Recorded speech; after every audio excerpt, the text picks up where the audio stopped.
So this Harvard-educated lawyer was raided today ahead of the January 6 proceedings, which would serve to also out him before the general public as the seditious and very delusional criminal lawyer that he is.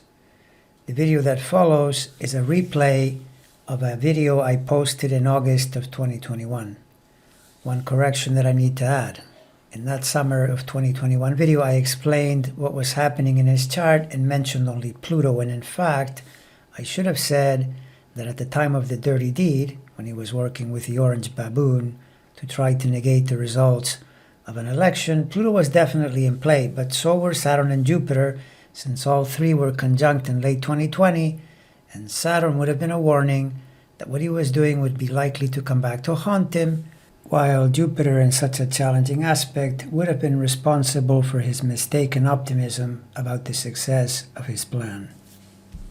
Under the headline of conservative lawyers who fought to overturn the election in 2020 continue to face no professional consequences, here we have Jeffrey Clark, the traitorous turd of a man who was conspiring with our satanically malevolent ex-president to overturn the 2020 election without a shred of evidence. In December of 2020, this Harvard-educated turned Trump lackey was drafting letters with the Department of Justice letterhead advising the Georgia state legislature to just negate the actual results of the vote, which I'll remind everyone were confirmed multiple times to be completely accurate, and instead just effectively say that Trump had won the state. If I tell you that my blood boils every time I hear stories about mendacious traitors like this, I'm putting it mildly.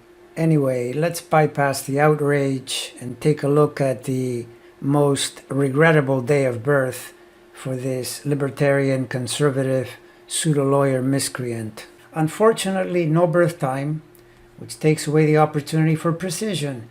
But maybe, just maybe, his attempt to hide under the radar after behaving in such a criminal way will not go unpunished. Look at that T-square formed by the Mars-Sun opposition with Jupiter and most likely the Moon squaring it at both ends.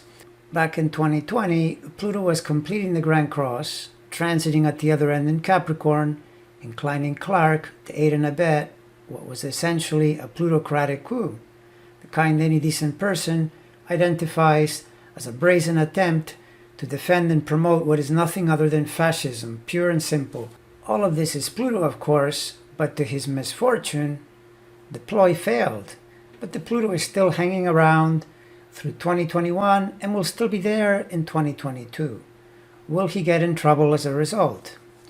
Well, like I said earlier, without a birth time, I don't know what part of the chart the Pluto would be in, nor do I know if it is the kind of planet that could give him the whacking he so richly deserves. And certainly, from just looking at the day of birth, I really don't see enough to make it into a nasty transit planet. So, here's a prayer that his birth time makes it so, and likewise, that his birth time is from noon onwards, so that it can compromise that Cancer moon as much as possible by dragging it into the Pluto and Eris transit over the next several to possibly many years. I should also mention that while I said he's Harvard educated, one might get the idea he's really smart but really evil. However, I just came across a story reporting that back when he was trying to help Trump steal the election by basically making up various forms of excrement, he was telling senior justice officials that he knew of sensitive information indicating Chinese intelligence used special kinds of thermometers to change results in machines tallying votes. And that even when John Radcliffe, remember him, a total Trump loyalist, assured him via a classified briefing that China had not used magic thermometers, brilliant Jeffrey here was not persuaded. Great. Okay, here we go again. Now we realize that actually Harvard in no way means this guy is smart. Rather, he is illustrating yet again the law of birds of a feather hang together, as in Trump the big bird and this guy the other bird, both as mind-numbingly stupid as can be, and both most likely mentally ill as well. So there you have it, but for one more added correction. In the August 2021 video, I mentioned thermometers. That's the way the media reported it at the time, but it's possible he meant something slightly different. Not thermometers, but rather thermostats, presumably connected to heating systems or whatever, and then somehow controlled by the Chinese government to hack into Dominion voting machines so that they would be able to flip votes from Trump to Biden. In Clark's own words, hackers have evidence that a Dominion machine accessed the internet through a smart thermostat with a net connection trail leading back to China. Right, okay, got it. That makes a lot more sense.